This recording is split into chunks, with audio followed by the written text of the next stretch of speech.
The rusted handcuffs bit into Elias Thorne's wrists, a dull ache that barely registered against the roar of whispers in the small-town courtroom. Defacing public property, the prosecutor, a slick young man named Sterling with a smile that never quite reached his eyes, drawled, his voice dripping with condescension. A veteran, they say. More like a disgruntled old man lashing out at a world he no longer understands. A few snickers rippled through the gallery. The judge, a woman with tired eyes and a perpetually pursed mouth, tapped her pen, her gaze flicking over Elias as if he were a particularly stubborn stain. Elias didn't flinch.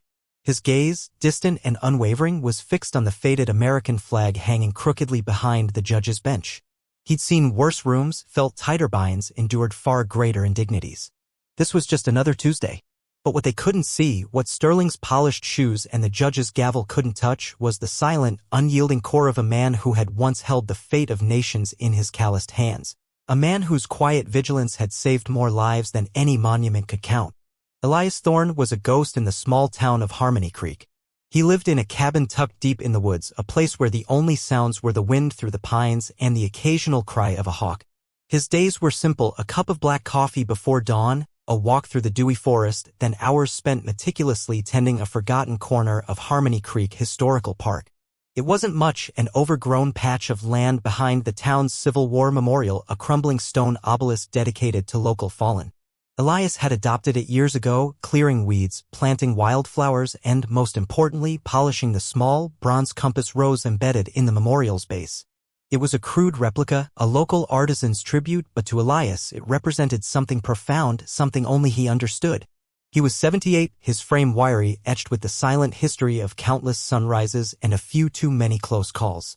His hands, though gnarled with age, still moved with a precise, almost surgical grace.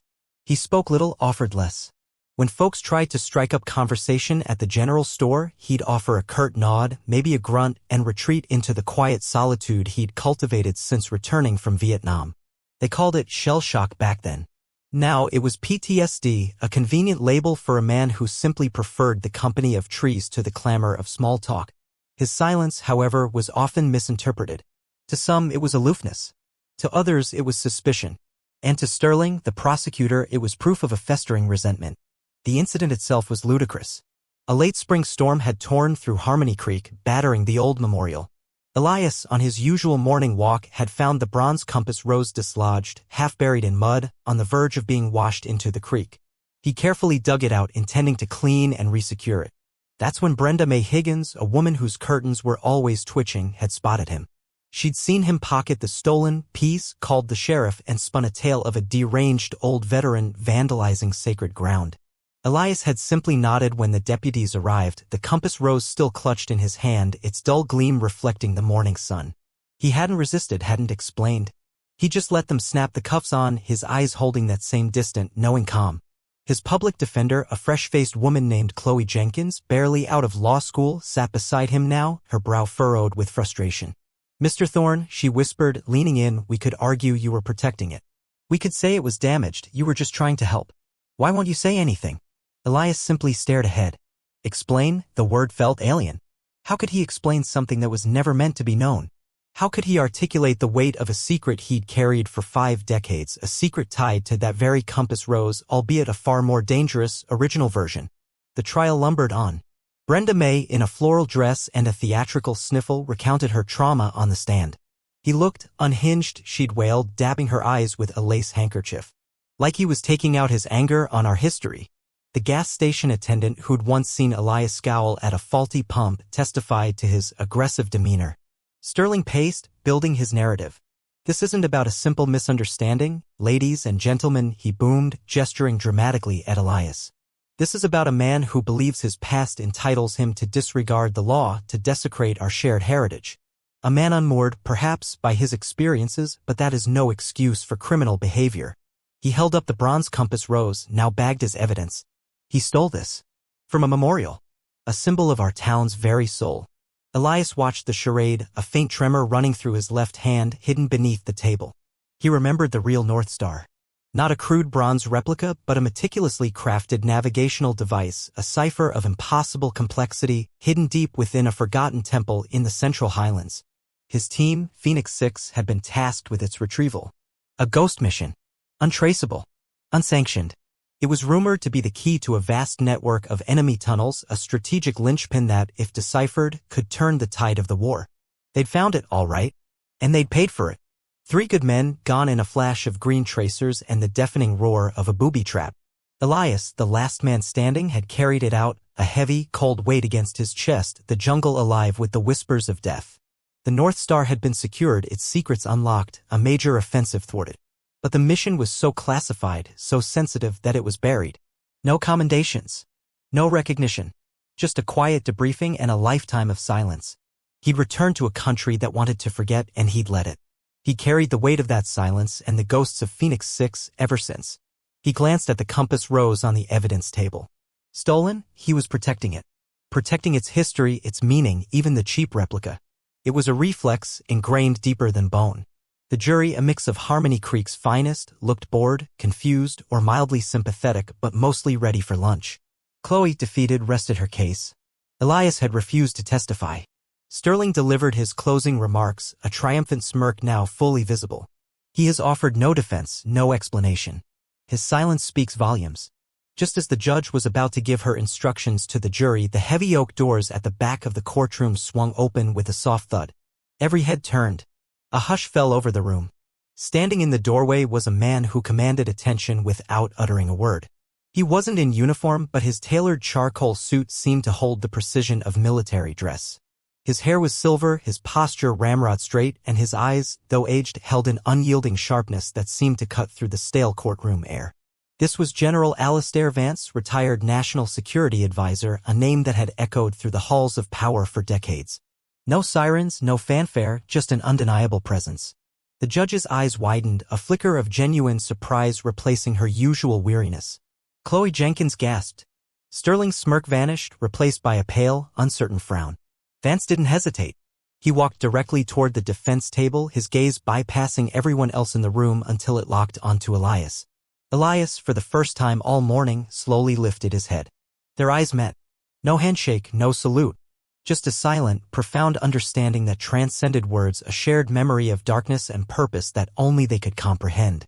General Vance, the judge stammered, finding her voice, to what do we owe this unexpected visit?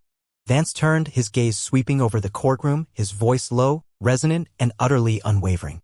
Your Honor, ladies and gentlemen, I am here because a great injustice is being done. This man, Elias Thorne, is being tried for a crime he did not commit, and his silence, which has been so unfairly used against him, is in fact his greatest badge of honor. A ripple went through the room. Reporters, who had been half asleep, suddenly scrambled for their phones. 52 years ago, Vance continued, his voice gaining momentum, during the height of the Vietnam War, I was a young intelligence officer. My career, indeed, the lives of countless American soldiers, hinged on a single, impossible mission, the recovery of a highly sensitive, encrypted navigational device, codenamed the North Star. This device, if it fell into the wrong hands, could have altered the entire strategic landscape of Southeast Asia, leading to untold casualties and a prolonged conflict. He paused, his eyes fixed on the jury. The team tasked with this mission was Phoenix 6. A covert unit, off the books, comprised of the best, most disciplined operators the Army Special Forces had to offer. They went in deep, behind enemy lines, into a part of the jungle so unforgiving it had its own name for death. They faced unimaginable odds, sacrificed everything. And they succeeded. Vance stepped closer to the evidence table, picking up the bagged bronze compass rose. This piece, he said, holding it up, is a local artisan's tribute, a replica of the North Star.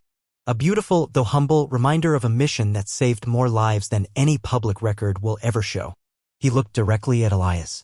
And the man who led Phoenix 6, the man who personally recovered the North Star under a hail of fire, the man who carried that device through hell and back, ensuring its safety and the success of the mission, is Elias Thorne. The courtroom was absolutely silent. Sterling stood frozen, his face a mask of disbelief. Brenda May looked as if she'd seen a ghost. The mission was so critical, so sensitive, that it was immediately classified at the highest level, Vance explained, his voice softening slightly as he looked at Elias. Sergeant Thorne, upon his return, was offered every commendation imaginable, including the Medal of Honor. But he declined. He chose silence.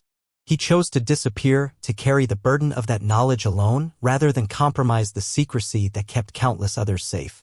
Vance then reached into his inner jacket pocket and pulled out a faded, official-looking envelope sealed with a government stamp. He opened it with careful deliberation, revealing a document inside. "This, Your Honor, is a declassified presidential citation personally signed by President Lyndon B. Johnson, awarding Elias Thorne the Medal of Honor for valor above and beyond the call of duty." It was never publicly presented at his own request. He walked over to Elias and with a solemn reverence that silenced every camera click, Vance dropped to one knee. Not a theatrical gesture, but a profound act of respect, of apology, of recognition for a debt that could never be fully repaid. He held out the citation. "Sergeant Thorne," he said, his voice thick with emotion, "on behalf of a grateful nation and all the lives you saved, including my own, I finally deliver this." Gasps echoed through the room. The judge's hand trembled, her gavel resting forgotten. Elias, his face unreadable, slowly, deliberately, reached out and took the document. His gaze met Vance's, a flicker of something profound passing between them, not triumph, not anger, but a shared understanding of duty and sacrifice. The jury, who had been watching the scene unfold with stunned faces, was recalled. They filed back in, their eyes wide, their previous indifference replaced by a palpable awe. They had seen a 4-star general, a former national security advisor, kneel before the quiet, accused man. The judge, her voice now filled with a newfound reverence, cleared her throat. "In light of this extraordinary testimony and the irrefutable evidence presented, I am dismissing all charges against Mr. Elias Thorne." Immediately, she brought the gavel down with a resounding thud. "Case dismissed." A wave of hushed reverence, not cheers, swept through the courtroom. The bailiffs, moving with uncharacteristic haste, unlocked Elias's handcuffs.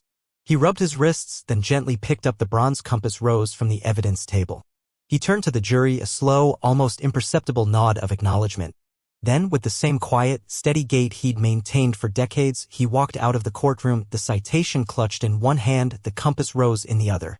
Outside, a small crowd had gathered. Local veterans, alerted by the sudden buzz, stood at attention, some offering silent salutes as he passed. Elias didn't speak. He didn't need to. The air around him felt different, lighter.